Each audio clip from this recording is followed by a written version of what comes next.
의식의 내용이라, 의식의 내용은 안에서 바깥으로 지각하기.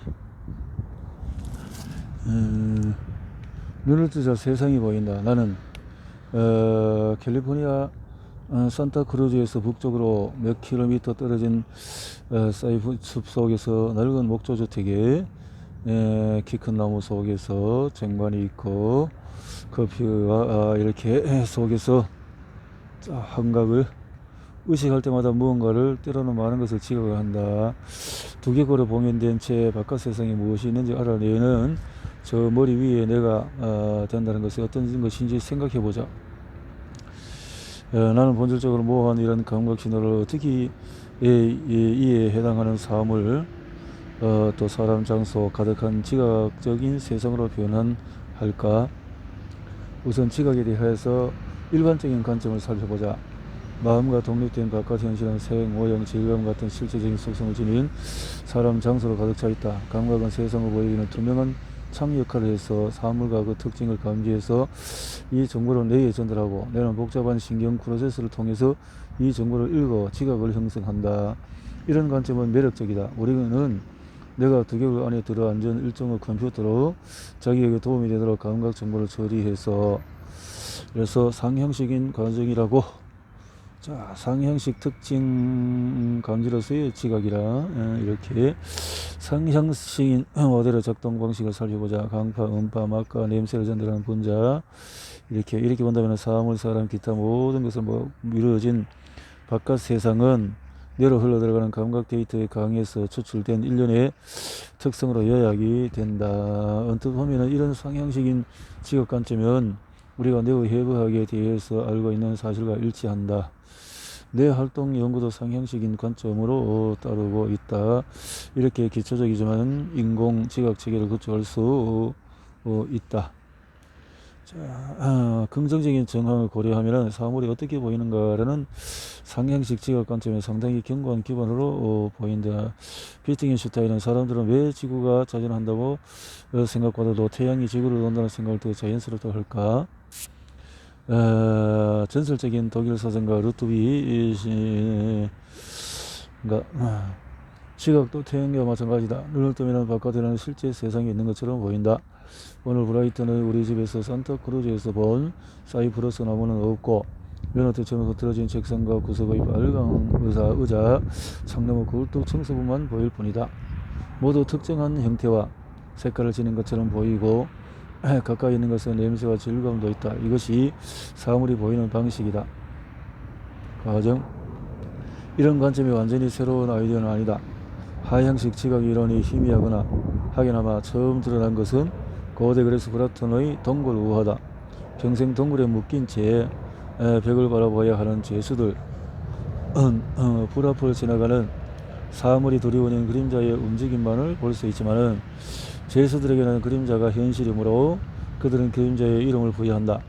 동굴 우화는 의식적인 지각이 그림자처럼 우리가 결코 직접 만날 수 없는 숨겨진 원인의 간접적인 반영에 불과하다는 사실을 말해준다. 플라톤보다도 1000년쯤 후에, 하지만 지금보다는 1000년쯤 전에 아랍 학자 이렇게 신경과학에서 이런 논의는 독일 물리학자이자 생리학자인 헤르즈만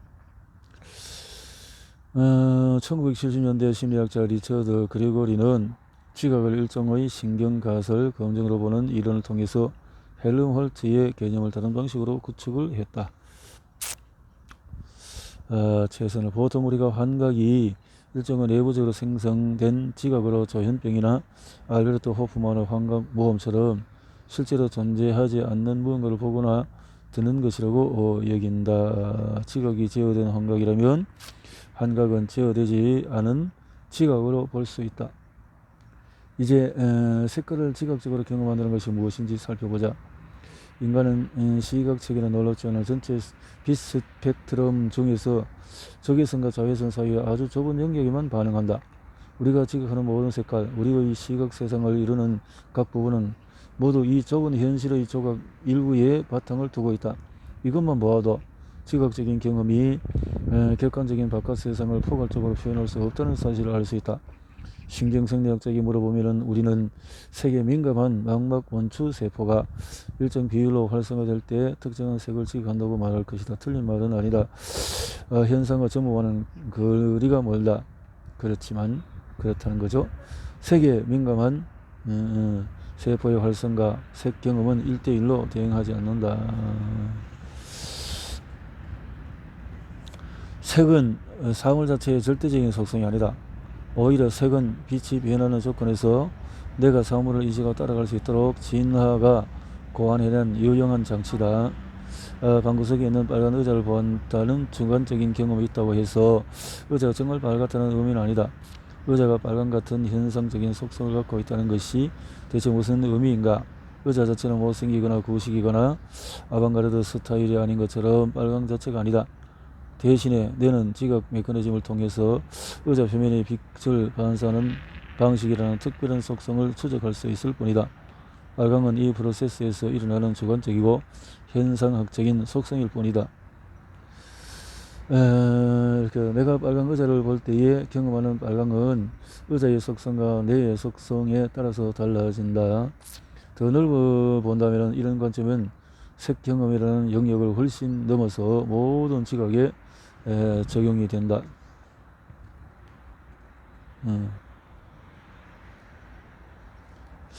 지각적인 예측이 어떻게 의식적인 경험을 형성하는지 세 가지 사례를 들어보자. 우리가 직접 경험할 수 있는 사례들이다. 2015년 2월에 소셜미디어와 신문에 등장한 드레스 색깔 논란을 기억할 것이다. 그 주에 수요일 아침에 나는 사무실에 도착해서 엄청난 양의 이메일과 음성 메시지를 받았다.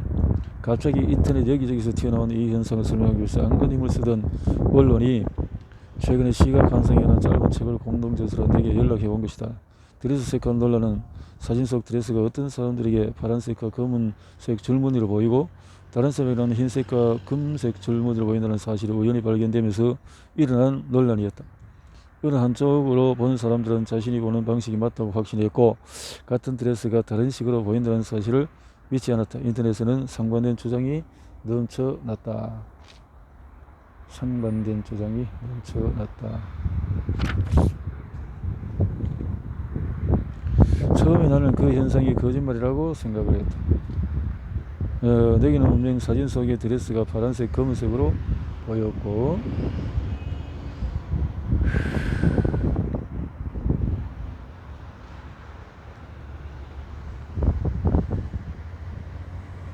한 시간 후 나는 BBC 방송에서 이런 현상을 설명했다. 이 현상에 대한 공통된 의견은 사물의 색을 지각할 때 주변 빛을 고려하는 조명 보정과 관련이 있다는 것이었다. 이 프로세스는 사람마다 달리 일어날 수 있지만 보통 겉으로는 드러나지 않아서 이전에는 잘 알려지지 않았다. 하지만 드레스 색깔 논란에는 개인차가 확연히 드러났다. 사람들은 드레스 사진에 있는 어철이 과하다 해서 주변이 흐릿하고 잘 보이지 않는다는 사실을 재빨리 지적했다. 사진에는 배경이 잘 보이지 않고 드레스 자체가 사진을 꽉 채우는데 이렇게 되면 내가 주변을 고려해서 사물의 색을 생성하는 방법을 속일 수 있다. 아마 실내에서 시간을 많이 보내서 시각체계가 노란 조명에 익숙한 사람이라면 드레스 사진의 조명을 노란빛으로 가정하고 드레스 색을 파란색, 검은색 줄무늬로 추론했을 가능성이 크다. 반대로 바깥에서 시간을 많이 보내는 사람이라면 시각 피질이 푸른 빛을 띠는 햇빛에 자주 노출되므로 드레스색이 흰색, 금색으로 보일 수 있다. 이유를 듣고 나자 사람들은 여러가지 실험을 하기 시작했다. 조명이 희미한 방에서 사진을 보다가 야외로 뛰어나가서 다시 사진을 본다든가 그렇게 그리고 뇌의 시각체계는 그림자 안에 있는 물체는 더 어둡게 보인다는 지식을 회로 깊숙이 저장하고 있다. 주변 조명에 따라서 지각적인 추론을 조정하는 것처럼 뇌는 그림자에 대한 사전 지식을 바탕으로 원통 그림자 속에서 비익한에 대한 추론을 조정한다. 왼쪽 테스트판의 비익한이 이렇게 이런 현상은 자연스럽게 일어난다. 우리는 내가 지각적인 예측을 할 때 그림자에 대한 사전 예측을 이용한다는 사실을 모른다. 시각체계가 실패한 것은 아니다. 유용한 시각체계는 사진가가 이용하는 광도계처럼 작동하지 않는다. 적어도 초기 근사치를 알아낼 때의 지각의 기능은 감각신호 자체에 대한 인식을 유도하는 것이 아니라 무엇이 되었든 감각신호의 가장 그럴듯한 원인을 알아내는 것이다. 마지막 사례는 새로운 예측이 의식적인 지각에 얼마나 빨리 영향을 미칠 수 있는지 보여준다. 아마도 보이는 것이라고는 검은색과 흰색이 뒤섞인 얼룩뿐일 것이다. 그러면은 129쪽을 그림으로 돌아가 보자. 무엇일까? 얼룩과 검은색으로 이렇게 되어 있는데, 자, 그림에서 어떤 일이 존재하고 무엇이 일어나고 있나? 이것은 투톤 이미지, 무늬 이미지 이라는 사진이다. 일단 한번 눈에 들어오면 못 알아보기 힘들다. 투톤 이미지는 사진을 흑백으로 변환한 다음에 임계 처리를 해서 세부가 뭉개지고 극단적인 흑백이 되도록 만든 것이다. 괜찮은 사진으로 제대로 만든 투톤 이미지는 어떤 사진인지 알아보기 힘들다. 하지만 원본을 본 다음에 다시 보면은 투톤 이미지는 갑자기 이해가 된다. 이 사례에서 주목할 만한 점은 다시 투톤 이미지로 돌아와도 우리 눈에 도착하는 감각신호는 처음 이미지를 보았을 때와 전혀 바뀌지 않았다는 사실이다. 바뀐 것은 감각 데이터의 원인에 대한 내의 예측뿐이지만 이 예측은 우리가 의식적으로 보는 것도 바꾼다.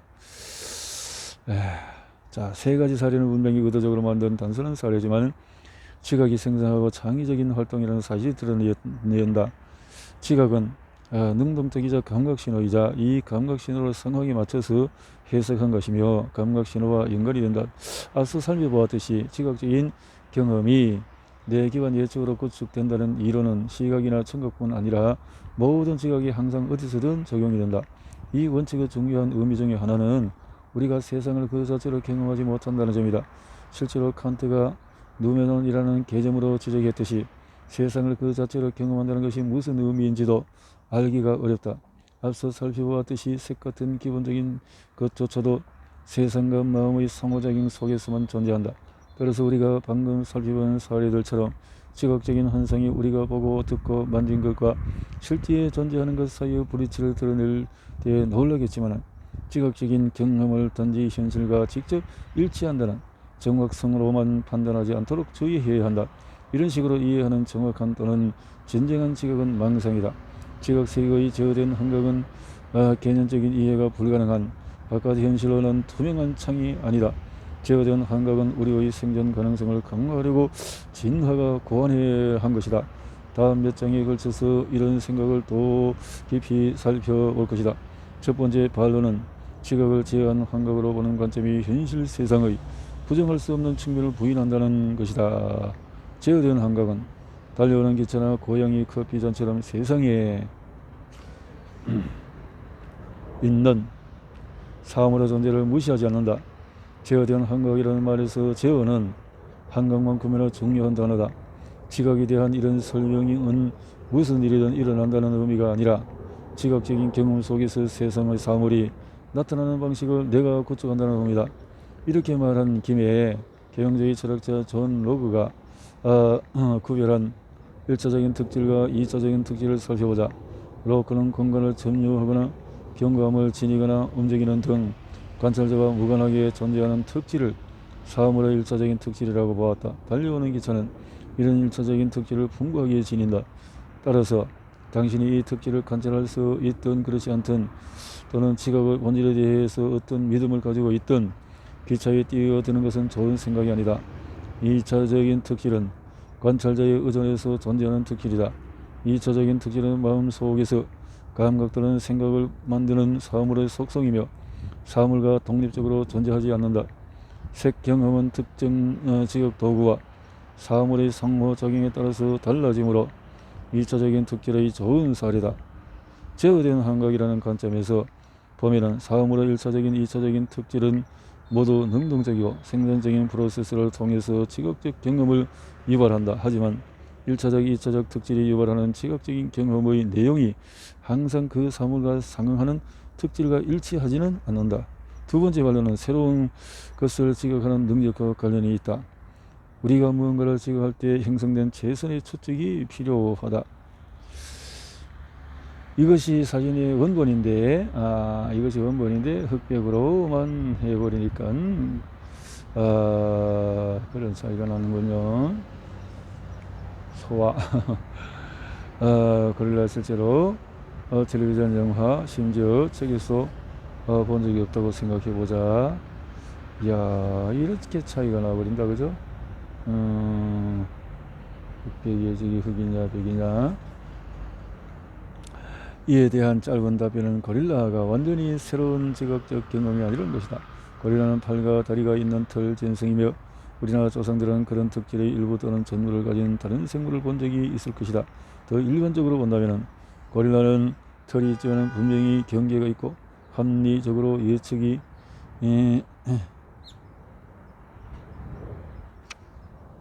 가능한 방식으로 움직이며 크기와 색상이 질감이 비슷한 다른 사물과 같은 방식으로 빛을 반사하는 사물이다. 밝기나 경계, 얼굴이나 자세에 대한 예측이 세분화된 여러 수준에서 일어나고 여러 시간 동안에 얻은 지각적인 예측이 합쳐져서 전반적으로 새로운 지각적인 최선의 추측을 형성하면 고릴라 보기라는 새로운 경험이 발생하고 난생 처음이라도 고릴라를 볼 수 있게 된다. 지각적인 추론을 할 때 내가 어떻게 심술궂을 정도로 복잡한 신경적인 마술을 펼치는지 다음 쪽으로 가서 보도록 하자.